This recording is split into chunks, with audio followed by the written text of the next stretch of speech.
So in this lecture, we're going to finish up the different kinds of eukaryotic and other diseases that can affect the nervous system.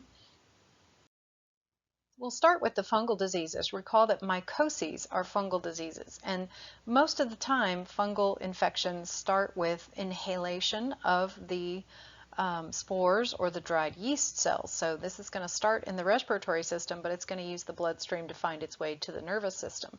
In other cases, it's a toxin that's produced by the fungus that can affect the nervous system. So, for example, there are poisonous mushrooms, so things like psilocybin and Amanita muscaria. These are the ones that are routinely used recreationally.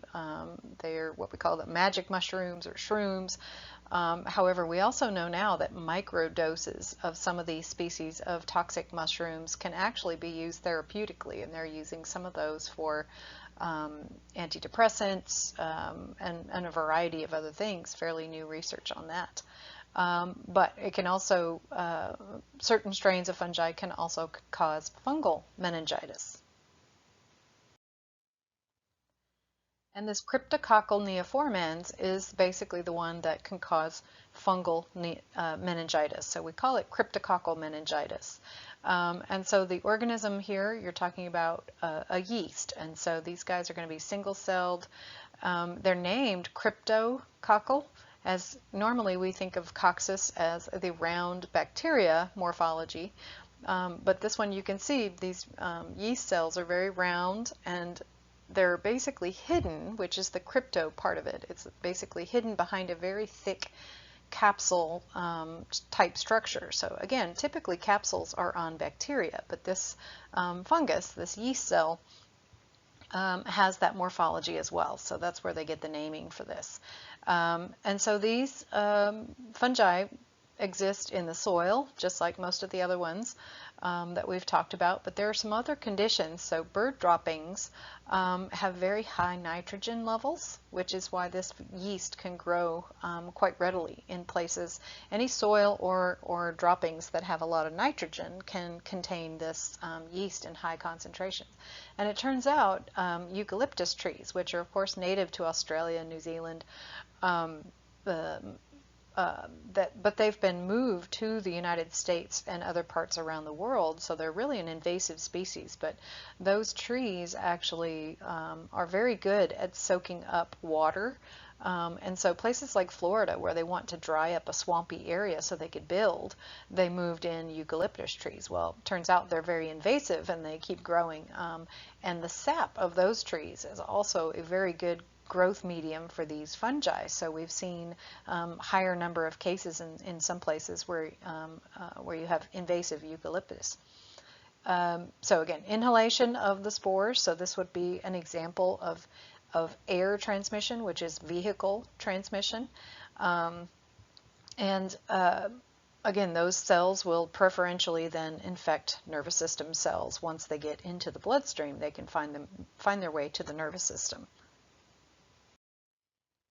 So highest susceptibility for fungal meningitis. So everyone is exposed to fungal spores in the air that we breathe because they're pretty much everywhere in the environment. And you get any kind of wind, especially we see higher cases of fungal meningitis when you have, after a natural disaster like an earthquake or tornadoes, anything that raise the dust essentially. But you tend to see it primarily in immunocompromised individuals, so HIV, AIDS patients especially. Anyone who is in direct contact with bird droppings is also a higher risk because they're getting a fairly high dose of the yeast. So think city workers or people that use power washing equipment to clean the park benches from pigeon poop and things like that. And so to treat this, most fungal infections we can do topical because they typically affect the skin, but when it's systemic or nervous system infection like this, antifungals, recall, if fungi are eukaryotes and their cells are so similar to ours that those kinds of medications are usually very toxic. And so in this case, typically amphotericin and fluorocytosine our medications. They're both highly toxic, so if they use a combination of the two, they can use a lower dose of each one. And so difficult to treat because of the similarity of our cells. Again, difficult to prevent just because the fungus is pretty much everywhere in the environment. And so because we have high risk patients typically in a hospital, air intake structures, very oftentimes you'll see sort of a spinning or a noisemaker type equipment near the air intake structure. And sometimes those are just to increase airflow, but sometimes they're actually there to deter birds so that they're not leaving droppings right where the air is entering the hospital air system. So because this gets inhaled, the initial symptoms are going to be respiratory. So you're going to have a prolonged cough. It's going to have a very slow onset headache and other symptoms that are similar to bacterial. But recall that bacterial meningitis comes on very fast. So this is very slow onset, think weeks to months. And so sometimes it's hard to make the connection between the exposure and the disease. So they can do an antigen test on either CSF or blood to confirm the infection. But again, the incubation period, and especially that cough, it can just be a mild cough for months. And so there's no clear-cut incubation period. It can be a fairly long period. And then there are a few rare protozoan diseases of the nervous system that we'll talk about. One of which is African sleeping sickness. So this is also known as African trypanosomiasis. We're going to have another disease that's American trypanosomiasis in the next chapter. But this is caused by a trypanosome, which, if you recall, single-celled protozoa. This is a flagellated cell, but it's very unique in the way that its flagella is made. So it's not just a little tail off the one end of the cell like you would see in a bacteria. This is what we call an axial filament. And so you can see what looks like a little sail going down the top of the cell. That flagella is embedded that whole way, and so it's very characteristic of the trypanosomes. And so the primary virulence factor here is the fact that every time these organisms replicate, which is every 7 to 10 days, their surface glycoprotein antigens look different. And as we know, the immune system, that is what it recognizes and goes after when it has an immune response. And so essentially it's like seeing a new pathogen every 7 to 10 days, and there's no way you can make memory against something that keeps changing its surface markers. That's also why it's impossible to make a vaccine against organisms like this, because if they look different every time, the vaccine would be ineffective. And so the symptoms are going to be very cyclical. So every 7 to 10 days, you're going to have the symptoms will pop up, and then it'll kind of go away as your immune system fights off that particular life cycle. So this is transmitted by a biting fly, what are called tsetse flies. And so this would be an example of biological vector transmission. And you would see basically the 3 clinical stages is where the bite occurs. You'll get some necrotic tissue, you'll get a lesion, and that's where the organism has now been introduced and is replicating. Then the parasite will find its way into the bloodstream, and you'll get fever and lymph node swelling and headache for a while. And then once the organism finds its way to the nervous system, it'll cause meningoencephalitis. And this is where the disease really gets its name, because once it gets into the central nervous system, it'll go from having a headache to extreme drowsiness. It'll be to the point where they're so tired they can't eat, and they'll fall into a coma and die. And so this is typically passed from the tsetse fly from different animal reservoirs. And so this is typically going to be seen in places that are remote, where people are roaming with their herd and allowing them to graze in new areas. And so very oftentimes you have, the the individual is out there alone, and so nobody notices that they're getting so tired and they don't eat, and so they don't have any medical care as well when they're out in the field, essentially off with the herds for weeks and months at a time. So it's a fairly straightforward diagnosis. There are no trypanosomes that are normal in the human body, so any of those blood tissues or lymph would show the presence of the parasite. And so again, early treatment is most effective, but unfortunately, you may not see noticeable symptoms, or you may be, again, out in a remote area where you don't have health care. So those early treatments that can usually stop the infection are rarely used because of the circumstances. But by the time they get healthcare, typically it's too late because the infection now has made it into the nervous system, and those drugs need to be formulated such to cross the blood-brain barrier, and the most effective medications can't. So really the prevention is just keeping the vectors at bay. So using insecticides when you're out in the field and up close with the herd where the transmission is most likely. Then we have what's oftentimes called the brain-eating amoeba, or the more technical name is primary amoebic meningoencephalopathy, or PAM. And so a couple of different groups of amoeba, what we call the acanthamoeba and the Naegleria fowleri, which is the more common one in this part of the world.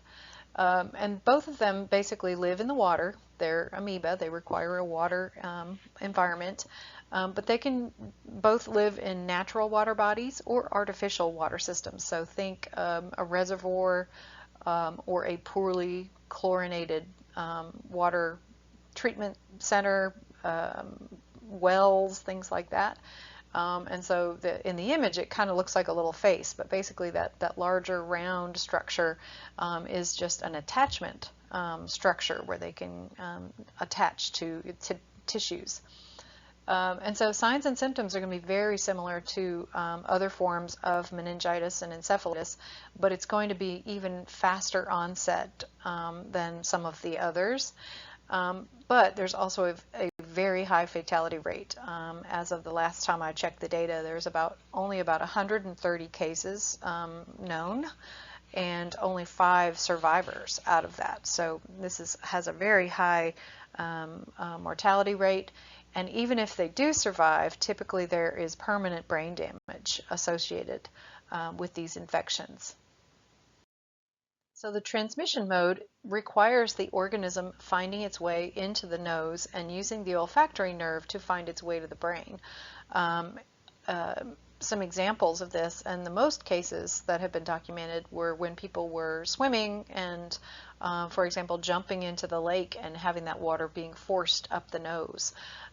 There's one case where they documented a person that was using a neti pot without treating the water. They were using well water in the neti pot, which is basically a nasal lavage system that to rinse out pollen and things if you have allergies. Those are supposed to only be used with treated water. There's another case, I believe it was in Texas, where they had a young child who'd gotten baptized in a river, essentially. And so most of the time the water bodies that are associated with this organism are stagnant. So think more of a pond or a reservoir where the amoeba, just the populations are very high because of the conditions of that water body.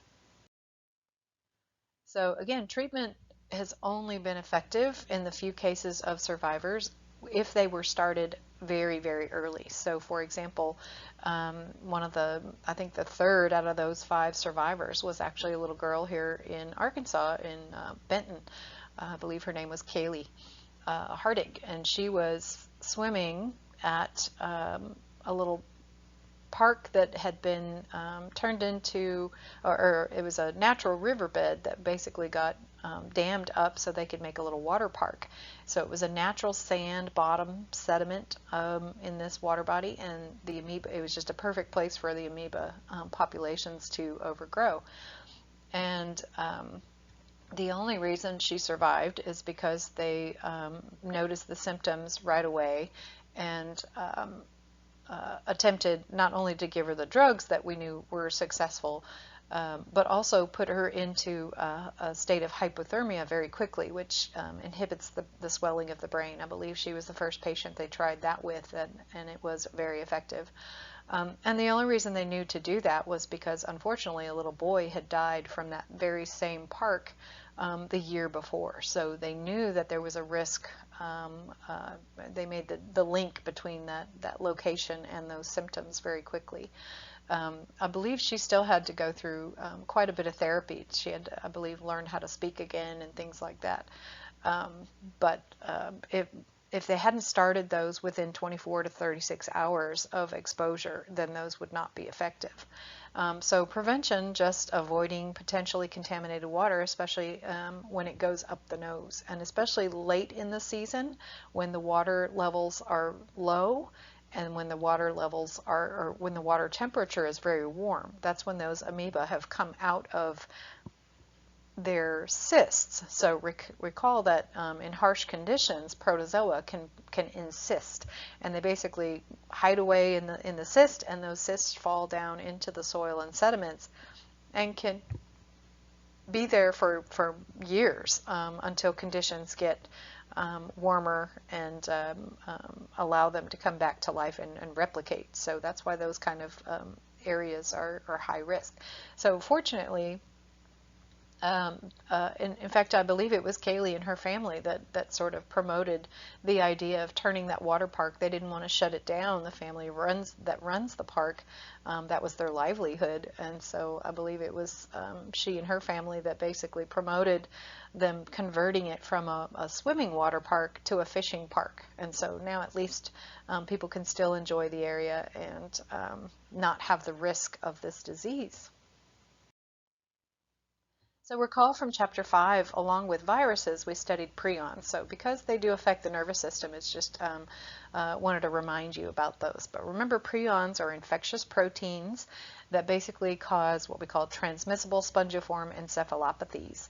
So things like scrapie and kuru, all of those where those infectious proteins will bind to the membrane of the neurons and cause the normal proteins to misfold, and then it kills the neuron and leaves giant holes in the brain tissue. And recall that those are transmitted through eating contaminated meat and of infected animals or humans if it's kuru. So you might recall those from chapter 5 and revisit those. And your textbook, your current textbook, actually puts diseases of the eyes with the skin chapter in chapter 16. But the eye, of course, is a neurological structure. This is, in fact, the retina contains about 70% of all the sensory neurons in the body, all concentrated right there in that one structure. So recall the transparent cover on the front of the eye is called the cornea. And on top of that, you have a very thin mucosal layer called the conjunctiva. So the conjunctiva is just on the surface of the cornea and on the inside surfaces of the eyelids to protect the eye. And then you have the sclera, which is the posterior portion that protects the eye, the white of the eye, which is very heavy-duty layer of collagen, basically. And so there's no stretching in the eye. So when we talk about the fluids in the eye, that aqueous humor has to be made and drained consistently to avoid putting too much pressure on the optic nerve and the blood vessels serving the retina at the back of the eye. So we'll talk about how those structures can be affected by some of these diseases. So any bacterial infection of the skin, if it gets into the surface of the eye, can cause an infection.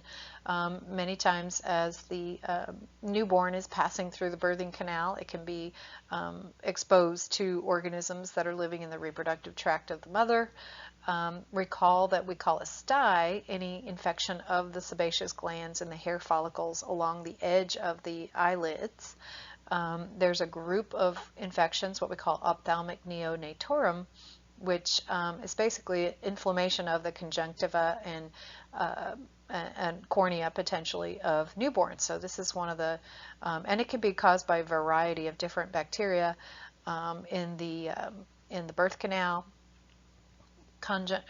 Conjunctivitis, which basically is any inflammation of the conjunctiva. And again, very oftentimes, this can be caused by self-inoculation of E. coli from the fecal matter. So proper hand hygiene after using the restroom can avoid many cases of conjunctivitis.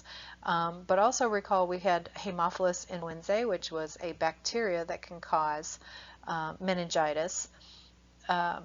Is also sometimes associated with conjunctivitis. And then keratitis, because the cornea is basically made of a thick layer of keratin, is what we would call inflammation of the cornea. So what we specifically call the conjunctivitis that's caused by Chlamydia trachomatis is trachoma. So this is actually the same species that we're going to learn about in the reproductive tract that causes the STI called chlamydia. And so this bacteria, when it gets into the eye, it's typically, again, associated with either self-inoculation from the genitals or a baby coming through the birth canal. And so that is, again, the same bacteria, but when it gets into the mucous membranes of the eye, it causes trachoma. And so very oftentimes it's going to cause the eyelids to not just produce a lot of discharge, but can actually be serious enough that it deforms the eyelids, and they have to do surgery to remove the growths and repair the shape of the eyelid. And so if it goes untreated, it can actually cause blindness. So typically we see this in children, especially very young children or neonates, but some strains have been found to affect adults as well. So again, they can do a swab and sample and culture the bacteria to confirm that that's the type. But this is one of the many diseases that is why we put sort of a smear of antibiotics across the eyes of a newborn as soon as they come out. So that can cover this trachoma, that can cover that Streptococcus agalactiae, which we've talked about for meningitis. It can cover things like gonorrhea. So a variety of things that can be transmitted from the birth canal can be protected by that. Now historically they use silver nitrate ointment, but that could be really irritating and in some cases cause blindness itself. So now we use an antibiotic that's usually a broad spectrum or a combination a type of antibiotic ointment. And so again, antibiotics to treat, but in the case of trachoma, if it really deforms the eyelid, they might have to do surgery. And then there's a helminth that can affect the eyes, what we call river blindness or onchocerciasis. And so the organism is Onchocerca volvulus, and this is basically also vector transmission by a biting fly called a black fly. So these would be very similar to probably deer flies here in the US, with the exception of the fact that they are swarming flies. So they, if you get into a swarm of black flies, you may come out with 200 bites in just one exposure event. And they would transmit these little thread-like, these are really tiny thread-like helminths. And so the larvae will migrate through the body, and basically our immune system does not recognize them. They don't have any antigens that our immune system recognizes, and so typically they'll do a lot of damage in the skin first. They can damage the cornea, so really superficial infections at first, but then the larvae can find their way into the back of the eye, the eye cavity, the vitreous humor, and will replicate. And so as they grow and become adult worms, if they find their way to the eye cavity, they basically stay there, and they grow and they replicate to the point where there's so much pressure in the eye because it's full of worms that it puts pressure on the optic nerve and leads to blindness. And so the mechanism behind it is almost identical to glaucoma, right? So glaucoma is where you have excess pressure, intraocular pressure, because the fluid, the aqueous humor, is not draining properly. And so it's, at the point, by the time the larvae find their way to the eye, it's basically a massive chronic infection that is really hard to treat. So diagnosis is fairly simple. Besides the skin damage and things like that, when they look into the eye, they can literally see those worms swimming around in the vitreous humor of the eye.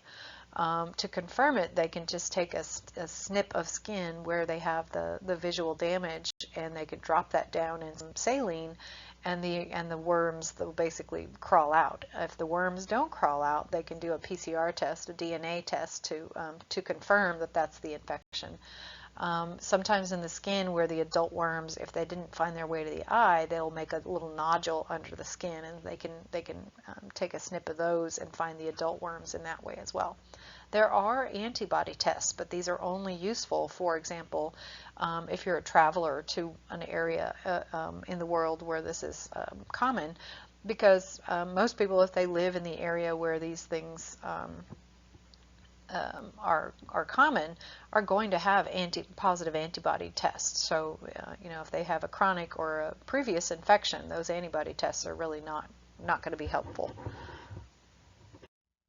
So fortunately, we don't have this in this country. We don't have the vectors, and we don't have the helminth. But you can see it's primarily a problem of the South America and African countries, and it's unfortunate because most of the places where the black fly populations are highest are also, they correlate with riverbeds, which tend to have really rich soils.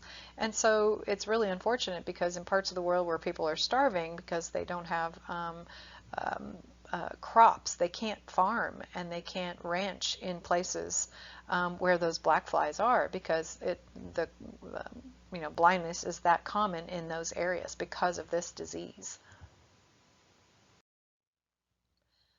So ivermectin is the most effective medication. So this is an anti-helminth medication. Most people had never heard of ivermectin until COVID, and so there's no good evidence that ivermectin had any impact on a viral disease. This is an anti-helminth medication.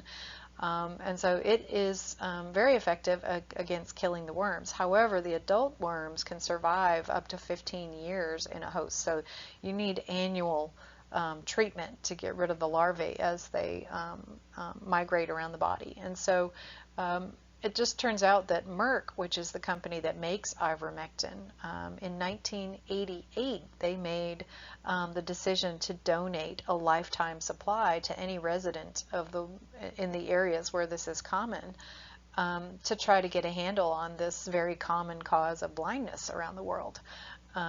And so here it is, more than 30 years later, and it's still the most common cause. So even with access to the medication, it's unfortunate that some of the areas that we're talking about are very remote, or they're war-stricken, and getting access to that medication consistently has been difficult. And so it is still a problem in those parts of the world. So the best thing it can do is try to control the vectors and reduce those black fly populations. But again, these are swarming flies. It is really hard to keep those types of